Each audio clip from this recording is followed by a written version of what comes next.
what the numbers were last year as far as the percentage of teachers that left Ward 3 schools? You mean officially that would have been caught in our September report, or you mean? Do we have figures like that from wards? No, I mean, we just get our figures from the survey that Mary does, which is a year late. Or actually, I think it's literally a year late. So No, she no, would have, it's a year late, right? does her report have just numbers or names? Anybody can answer. I don't know. So Mary's past two reports, again, they just have numbers, right? So we just know the numbers of teachers that are leaving the sectors and also at the school level. And I guess to Ruth's point, the information has a slight delay, right? Because she's looking at a previous school year. And we do not have numbers for this year from Mary Levy. Right, but I don't think anybody, I don't know where she would, I don't think it's been published. I don't think anybody's, I mean, we've asked for it, right, Alex? Yes, I mean, we've asked for it several times, but they haven't given us anything. Who can we get to ask for that? If the mayor asked them to give it to him, they'd give it to the mayor, right? The number of people who left the schools. Yeah. By ward. I'd like to get it by ward. Well, again, Craig, I guess so the Mary Levy report has it by ward, but it's a year late. If what you're looking for is what happened leaving last June and coming into this fall. Well, I think that's the problem with, and Alex and I have talked about that. That's the problem that we're having with the teacher retention committee is we don't know anything. And this has been, and I don't think there were many teachers.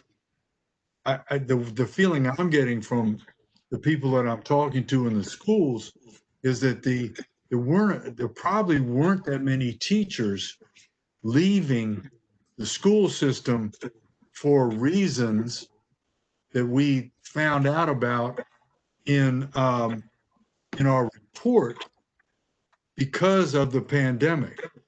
I mean, if we're thinking about maybe a second semester that was completely unique, then we're talking about a lot of teachers didn't leave the system because of the school environment or culture or whatever, and they weren't impacted out this year.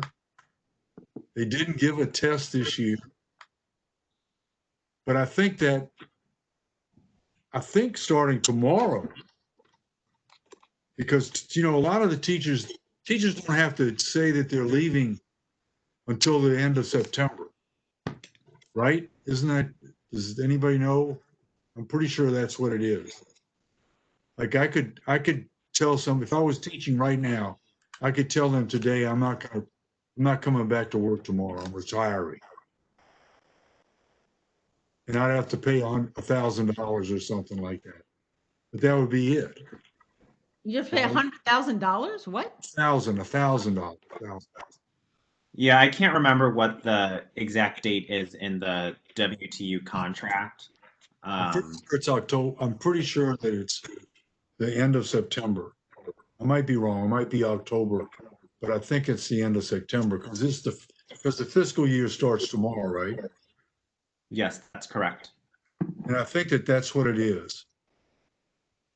So that we need to gather our resources together to find out who's not in the building this year that was in the building last year. Because they have a lot of new teachers. I mean, I think they're around, I want to say 500, but I might be wrong. I know there's at least 300 new teachers this year.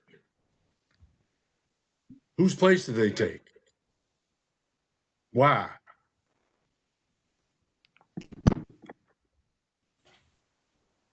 I'm lost, sorry. Why are you lost? I'm just not sure what We were able to do What is, I guess, what is the point of this conversation? I'm sorry, you probably said when we started and I wasn't here, so I just, and there was. the point of the conversation is, where do we go from here with the teacher? I have one thing about where do we go from here, which is in 4 weeks, 3.5 weeks, Mendelson and Grasso have a hearing on the teacher retention data warehouse. And I think that should totally be our focus, that we have really good testimony from the board officially, but also from as many board members as can go, and that we have arguments and data and, do some PR leading up to it. I mean, I think this is a big thing. When is it? I think it's October 28th, but I'm not sure. Somebody needs to check. October 28th, Alex says. I mean, that's what I think is, I think there should be a real plan for how to make the most out of this, how to, get attention for the issue, get attention for the board, and try to get it passed. My understanding is that Mendelson wanted to have this hearing, Grasso did not. They were able to make it happen. In order for the legislation to actually move, Grasso would probably want to have it voted on, and he probably doesn't. It's probably not worth pressuring Mendelson to do it, meaning that we have the hearing, the legislation is unlikely to pass now, but it could, assuming Mendelson agrees to do so or somebody else agrees to do so, which I think is likely, we could have it brought up early in the next year and voted on and passed. So I think what is the legislation it's all transparency, you mean? Yes. And the transparency has to do with what we couldn't find out. Well, it's turnover rates at the school level, including race, ethnicity of the teacher, race, ethnicity, at-risk status of the school population, teacher experience, and I forget what else it is. Alex might know, but it's a set of different. Do you have all that information, Alex? Yes. Can you send that to me? Do I have that? You should. I don't remember. This is the legislation that we have put forward, or that we asked council to consider on our behalf last year. Oh, okay. Can you send that to me fresh? Yeah, and we do have talking points, I believe, on it already that have been drafted. And to Ruth, about the legislation. Yeah. I mean, I think you got, on the staff, and Alex, you're sort of the senior staff person there, that the staff needs to really develop a plan that has, who we're going to get in touch with, who's going to be witnesses, how we build support for this. It's a big opportunity. PR for it. Yeah, absolutely. And I know it's definitely on my radar, and we know what needs to happen in advance of that to make sure that, to your point, Ruth, that there is good testimony. I think one outstanding piece that I think John Paul was working through before he had to leave was whether or not the state board is going to actually be a government witness. And I think he's working through on that right now. And Ruth, I don't know if you got any clarity on that yesterday in your meeting, on whether or not we are actually going to be the government witness or additional government witness. No, I didn't even think to ask. Because I think at this point they only have OSSI as the government witness, such that the legislation before council would be asking OSSI to be the primary collector of this information. So there's that piece. But in reality, in what should be the reality, that should be where it should be, right? Under OSSI. I mean, we should be able to go to OSSI and find out those figures from all the schools. All of the schools in the city should be sending that information to OSSI in a perfect world kind of thing. Yeah. Don't, isn't that right? I mean, Yeah, I because think the question is whether or not we're the witnesses.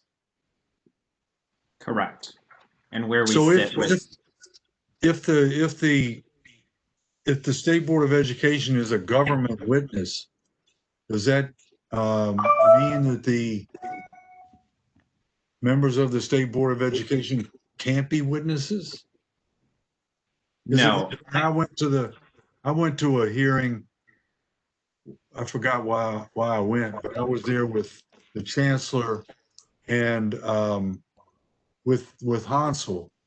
We were the three government witnesses. that's I correct. don't- Yeah. That was also related to teacher retention in October Right. of last year.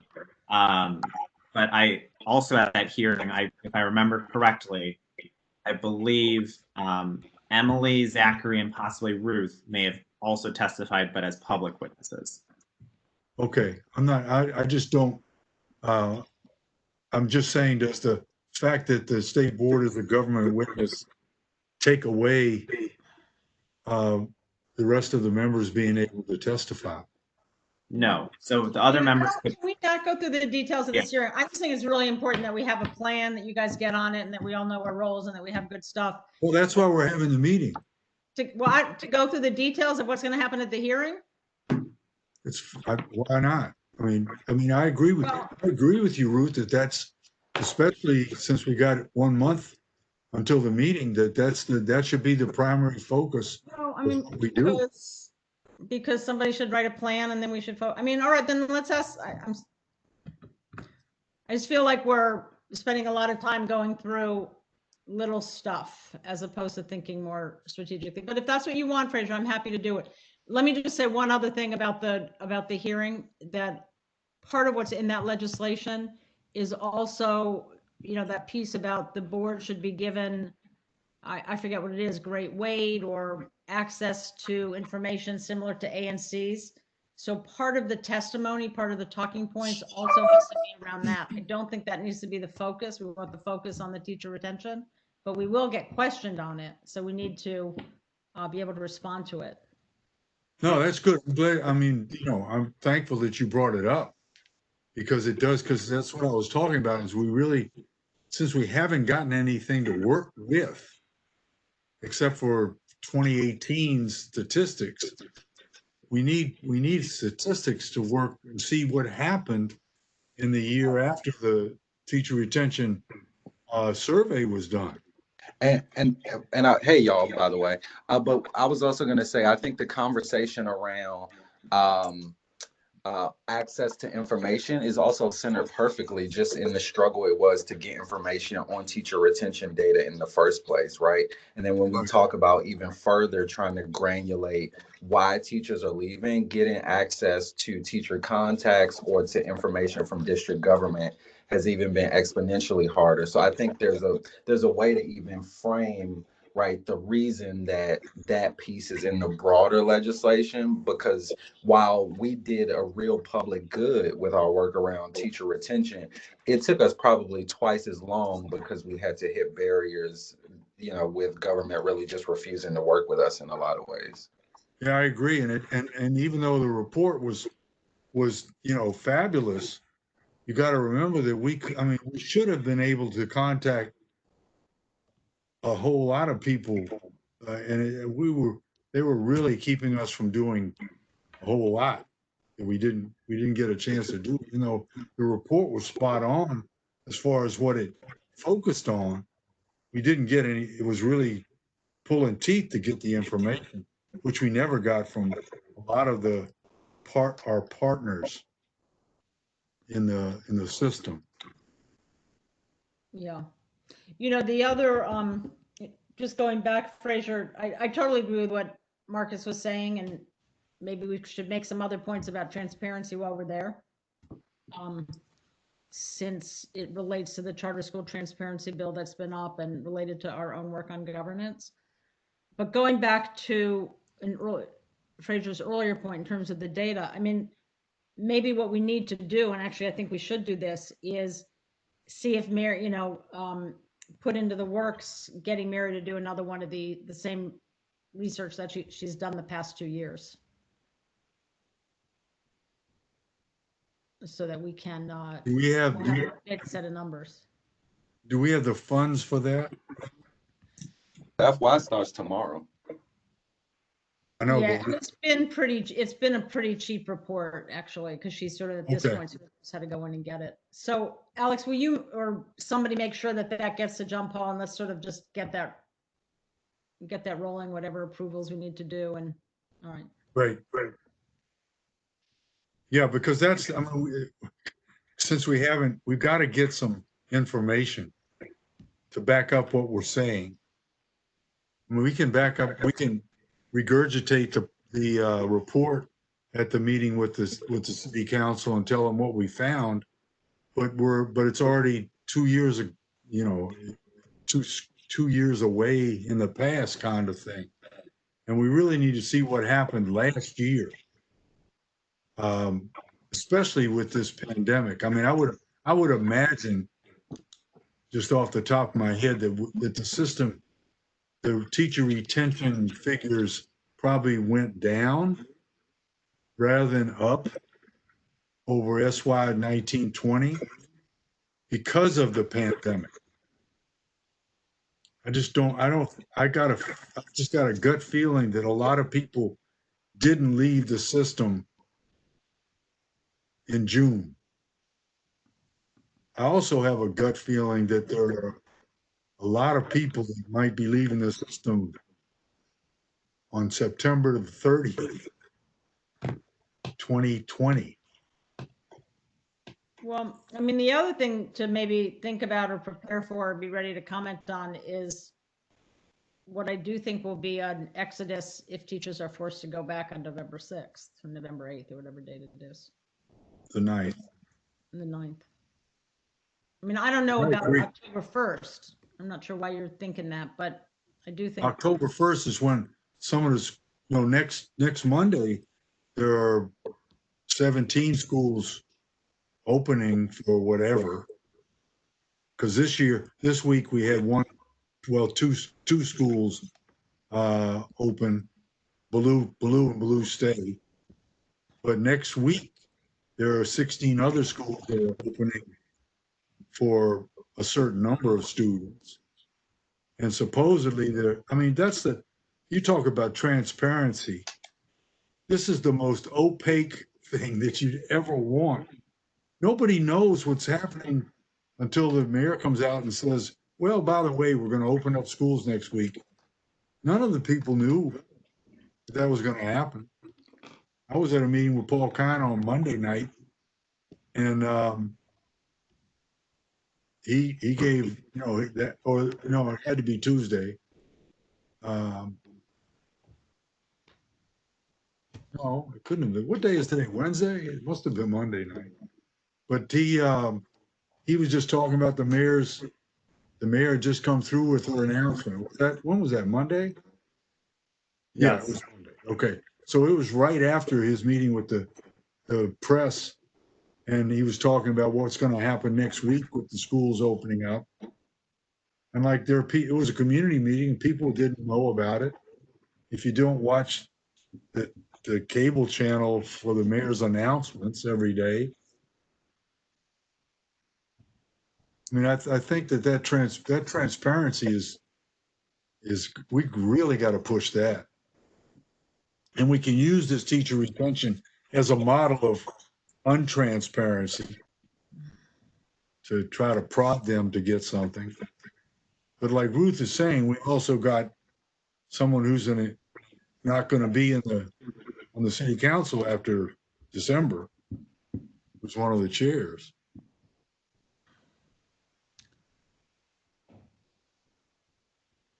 And you said Grasso didn't want to have the meeting or did want to have the meeting? Did not. I mean, he never wants to do anything that we want to do. So, but this is his last opportunity to mess with us. The other thing I would just say, as you're talking, part of what I'm thinking is that as testimony gets developed for the hearing, that part of what should be talked about is what was in our retention survey work, because that never did get the attention it deserved because of the pandemic. And it does speak to the reasons And now that I'm remembering, I think part of what's in this teacher data warehouse bill is the idea that we want the city to do an exit survey each year. Right. So that would be a way of sort of talking about that, what some of the reasons are, making that transparent. Yeah, that's a great idea. Um, And that's a cheap idea, really. We don't have to put, I don't mean the idea is cheap, but the getting it done is cheap. We don't have to spend a lot of money on that kind of a survey. yeah. Because I'd like to do a survey right in the middle of October. Well, find out what- hopefully, we are hoping to do a survey in, I'm hoping it'll be December, January, that will be on a range of issues, including this. And I don't know, Who does it go to? it'll be all teachers. Okay. And I don't know where it stands, but the idea was to have sort of the initial meeting of this sort of request for information where we're going to meet with different pollsters right after the election and then move it as quickly as possible after that so that we could get a contract and then get the surveys out. So it'll cover different things, but part of it can and will be about retention. And it will be sort of in the middle, it'll be in the pandemic. So we'll be able to get some really interesting stuff. I'm hoping we can get it out in the field in December. I know I don't know if it's on track though. Good. Alex, what else? So the other thing that I think I wanted to talk about, Fraser, was something that we've had other conversations about teacher, like a teacher committee or a teacher council, and if that's something that the state board would ever wish to pursue in the short term in like a ad hoc fashion, or something in a more permanent structure that might model something like our student advisory committee. And how do we, as the state board, be more intentional and deliberate with amplifying teacher voice and in kind of decisions and discussions. And one of the things that we talked about was Alex brought up something about having like a group of teachers of the year or people who have been recognized for their skills or whatever, which I thought was an interesting idea, but it may do that some places. But the problem is that's exclusive rather than inclusive. But what we have, if we're thinking about, what are we looking at? 100 schools, or we've got half of the schools are probably charter schools and half are public schools, and we need to have a representative group of people, but we also need to make sure that it's not an overwhelmingly large group, but it's also very representative of younger teachers, veteran teachers, whatever. So my understanding was that two thoughts on this. One is that my understanding is at one point the board had looked into this, and for some reason there was some ruling that we couldn't have a teacher council similar to our student council. I don't know if somebody knows about that. And then the other thing I would just raise is teachers in the city are pretty organized. I mean, between Empower Ed, which covers both sectors, and WTU, I mean, I don't know that we need a third body. I mean, really a fourth body, because DCPS has one too. I mean, I guess I'd want to know sort of what are we going to use? I mean, we get a lot of teacher testimony, we get a lot of teacher input. So what are we trying to do with this would help me sort of think about what would make the most sense. Oh, I think it would be just a bounce off group where we're bouncing off ideas with people who are in the classroom.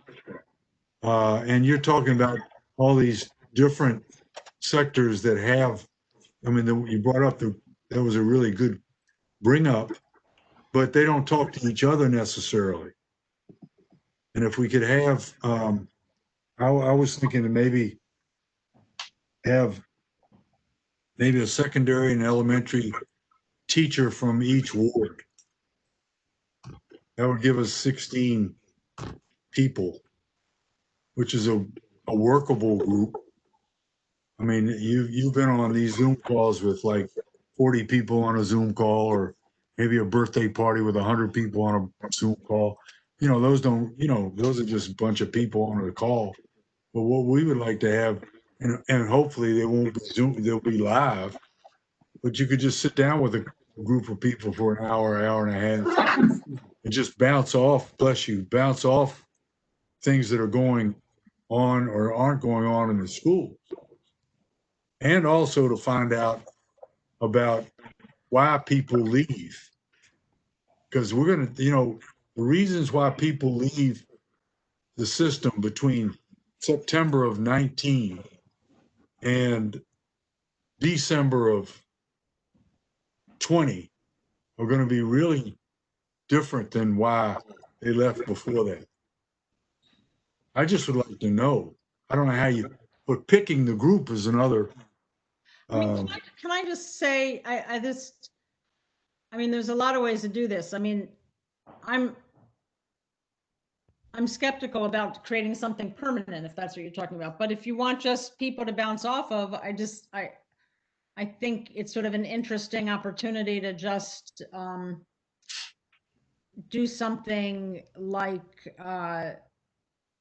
you know, have the board and each of us say, is there we're trying to pull together 10 people for a discussion next Wednesday. You know, are you a teacher? Would you be interested? I mean, literally to try to just do something fairly. Fast ad hoc. Yeah, I mean, I don't know what you're going to, I mean, the surveys try to help us get a representative sample, and that's hard and that's expensive and it's very worth doing. You know, we have these organized groups that can provide us with audiences and people, and they come and they testify, and you know, we could put questions out to them. I mean, if we have a question, I'm sure if we put out a question to Empower Ed, to WTU, to the charter board and said, you know, here's 3 questions and we'd love to get teachers to come testify on it in November, October, I mean, I think people would come do it. Or, you know, ask them to respond to a questionnaire. You know, it's not representative, but if the point is just to have a group to chat with, there's probably some ways to do it. I mean, I used to have in my ward, I haven't done it recently, is I just had a group of teachers that I sort of convened with and just got on the phone with, you know, every some number of months. I mean, you could set up something like that. I guess I'm worried about sort of a permanent kind of thing that it just. Well, we haven't really gotten to any definition of what the group is anyway, right, Alex?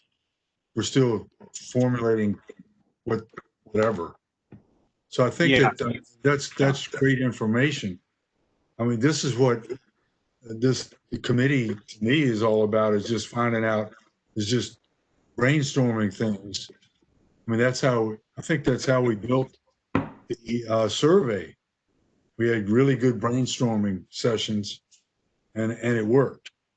So I think that's something that we should we'll talk about, but we'll talk about it after October, because I think that our primary focus between now and the 28th of October is making sure that this testimony for that hearing is something that's going to get things moving quickly. So I don't mind putting that on a sort of a back burner kind of thing until I think we should focus on the teacher retention hearing completely. I'll do some, and Alex will do some, and you know, the office will do some stuff to try to find out some information. But I think we really need to focus on this hearing and what we talk about in front of the council. Makes sense to me. So we can, I mean, that's, because we got all this information that you've talked about, Ruth, and Marcus talked about. We've got all that information on a recording right now, so we'll have that in front of us. I don't know how long it takes to do the transcription or whatever. Or whatever y'all do. Alex knows.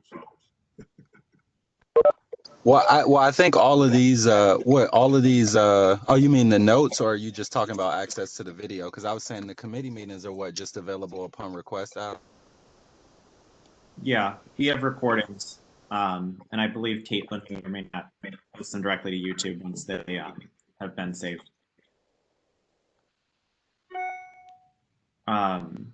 No, I mean, I think all of this makes sense. And Ruth, just to quickly respond to some of the things you were saying, the teacher councils and committees. It's my understanding that I think we would be able to convene some sort of committee or council, but that would not be able to have a representative sit amongst the. That's what it was. Yeah, I'm sorry. I totally had that wrong. So, you know, we could have a teacher committee or council, but there would not be an Alex or a Shayla that would then join the board, because statutorily, district employees cannot be on the board. But I think, you know, I think another thinking that we had on this committee or council piece and ways to convene teachers in other ways was that, you know, and you've noted this too, Ruth, is that our meetings are being noticed and people are coming to our meetings, and people have figured out that it's ways for issues to get raised. And if we had another outlet for some of those teachers to raise their issues that they're raising in front of the board at our public meetings in a different avenue or a different venue, would that provide additional opportunities for, you know, more community members, more parents, or other types of people to also access the public meetings without our meetings becoming, you know, even longer? So that was, I think, another thought process behind it too. Is like, how do we possibly create a dedicated space to hear from teachers on the issues that we're already hearing, and in a public accessible way, ways that their voices can be elevated, but that then makes space and time for other folks and groups that might not traditionally come to our public meetings to testify. So that was kind of another thought behind it too. And now that we're all so savvy on Zoom meetings and things like that, this is not going to go away and not ever be a tool. If we called for a meeting of teachers to talk about why school culture causes teachers to leave the system, and had a Zoom meeting on it and just gave the address out, I mean, would if we had a couple of members of the board as moderators or whatever, it wouldn't be a necessarily a public meeting, would it? Oh, I mean, is everything that we do on Zoom, is it automatically a public meeting, even though we only have 4 members of the board, or 3 members here? Is this a public meeting that we're doing right now? This meeting has been publicly noticed. Okay, why is that? I thought you had to have at least. Because it's an official committee of the board. I mean, it's an official meeting of an official Oh, committee. okay. But I mean, a if 3 members wanted to go off and talk about these things, or 4 members, I guess, go off and talk about some of these issues, that would be fine. That would be legal. That wouldn't have to be noticed. And okay, but if we were to advertise a meeting about teacher retention and just giving the address to anybody who would like to come, does that have to be a public meeting? If it's not, maybe I'm lost in that. I think I understand your question, Fraser. I think the short answer is no, it doesn't need to be a public meeting, but I do think it would probably be in the state board's best interest to make that meeting accessible and open to folks who wish to just listen in, even if they weren't participating, even if it was after the fact, by posting the meeting or anything like that. Okay, so I'm not trying to get away from it. I'm just wondering if we wanted to have a meeting, as Ruth said, like just to have people talk about something, a specific topic. All right, we could just publicize that meeting was going to happen, and any number of people could come to that meeting and participate in it, right? Yeah, and I also think it probably depends on how you're defining we too, right? Are you using the royal we in the sense of the state board, or are you using we in the sense of, you know, Fraser O'Leary and Ruth Wattenberg wanting to host, you know, stuff in their communities? I think there's a different conversation there, from my understanding. No, I was talking about a citywide meeting. You know, another, Go ahead. Marcus. Go ahead. Yeah, no, I was just gonna say, I think just a couple of things on that. I think one, the original motivation behind noticing all of the committee meetings, which we didn't do before, was that there was a conversation early in our leadership about really making the committee meetings open to more members and realizing what that would mean legally if we went above 4 members in a meeting. So we just decided to notice all of them so that we would have that flexibility long term. And then I think Alex, you let me know if this makes sense, but I would assume if we were doing, for instance, a conversation on turnover and the reasons for teacher attrition, that the teacher retention committee itself could maybe even host a virtual roundtable with educators, Right. just to get more information, right? Yeah, that could definitely happen. Okay, no, that thank you, Marcus.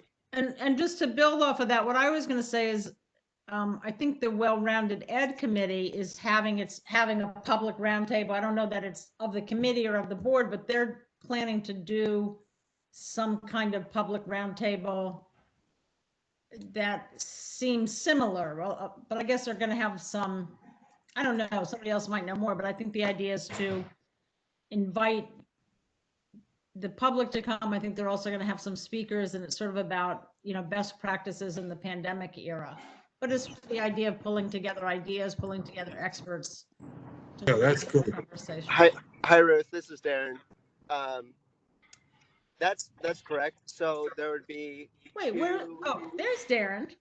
Hello. Appeared. Okay. So there will be 2 committee members on Well-Rounded as the moderators, and then there will be 3 parents and 3 principals as part of the first webinar. And so it's just kind of like a panel discussion. I see. So webinar, not a public roundtable in the same way. Okay. Not a public roundtable. I believe we'll take questions. I don't know. I don't think there'll be questions from the audience from this round, but maybe since it's a series, we'll come back to that. Okay.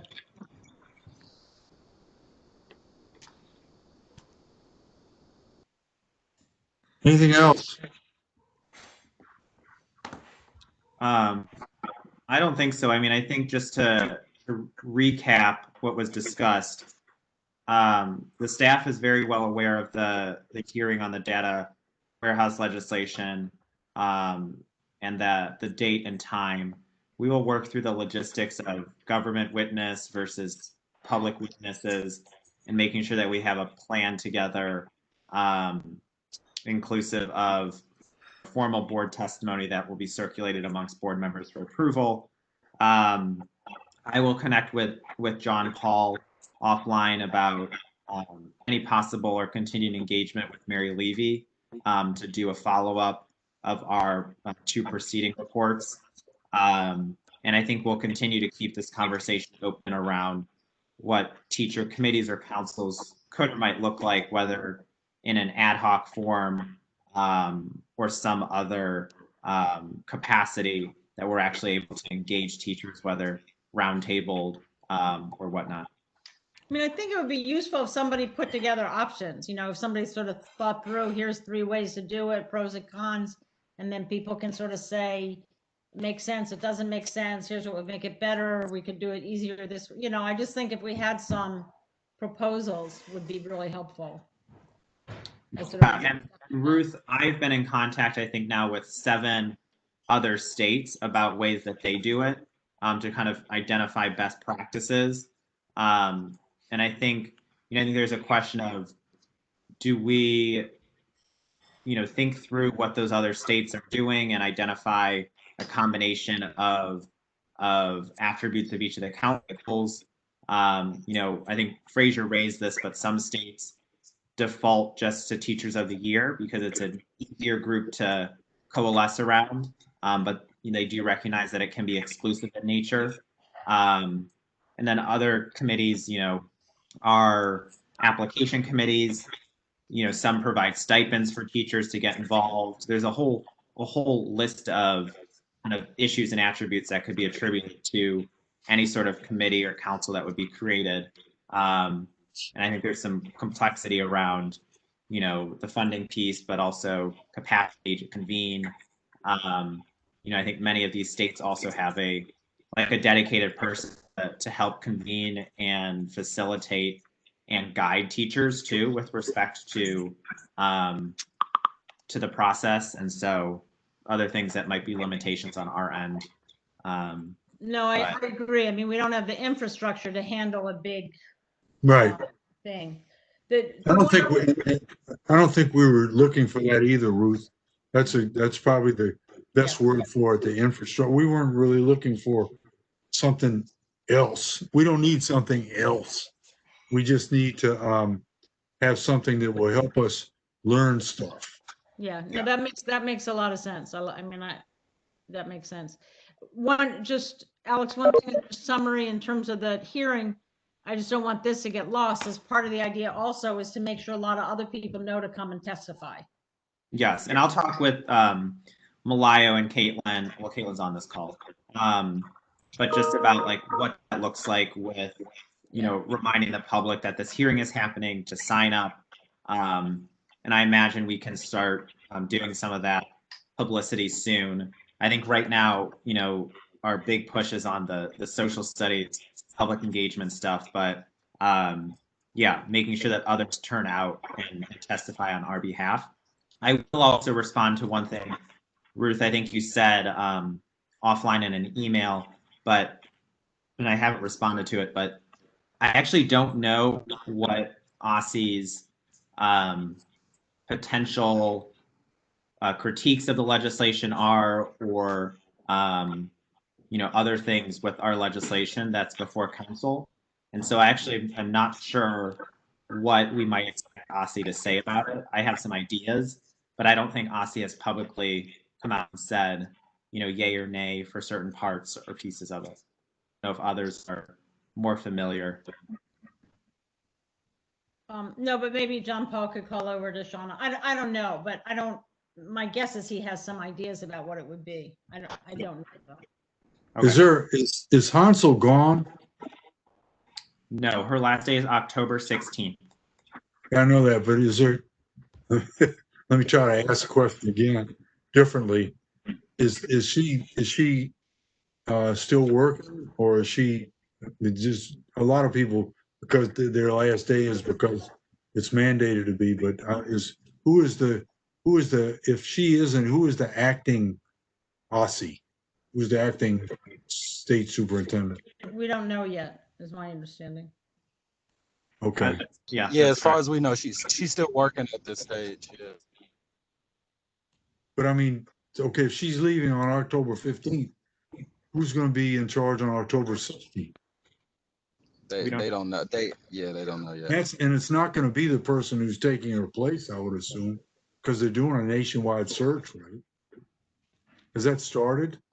I think all of that still is unclear. And this has to do with transparency, doesn't it, Ruth? They've posted the position on the talent and appointments website. So the application for the position's open, but I don't know what the search process is supposed to look like, or the timeline for it. Oh, so you don't know if there's a deadline for the application?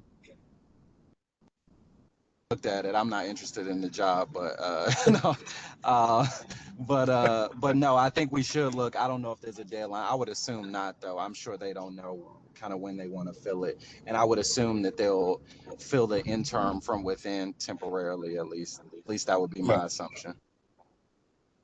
Okay.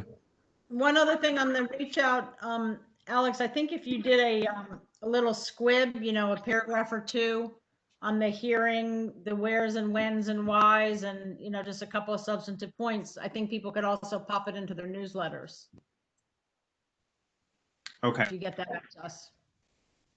sounds good.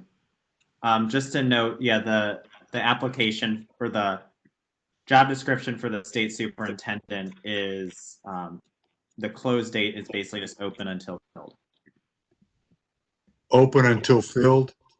That is correct. That's a master of euphemism. What the hell does that mean? Until filled. So, All right. Well, we're going to be closed once we fill. Are we filled now, Alex? that's at your discretion as the chair of the committee. Okay. Well, I'm gonna say that we're filled, and I want to thank the mobile Marcus and Ruth for and Karen is here, I guess. Karen, Karen's on the K is on there. And also Darren and Rachel and Caitlin, thank you so much. That was great. I think we got a lot of good information, Alex. Let's rock and roll, and we'll be back to you, and we'll have a follow-up at our meeting next week, at the business meeting. Oh, good. Okay. All right? All right, Thank you. guys. Sounds Bye-bye. Happy Thank you. posting. Lovely day to be American. All right, see you. Ruth, before you leave, did you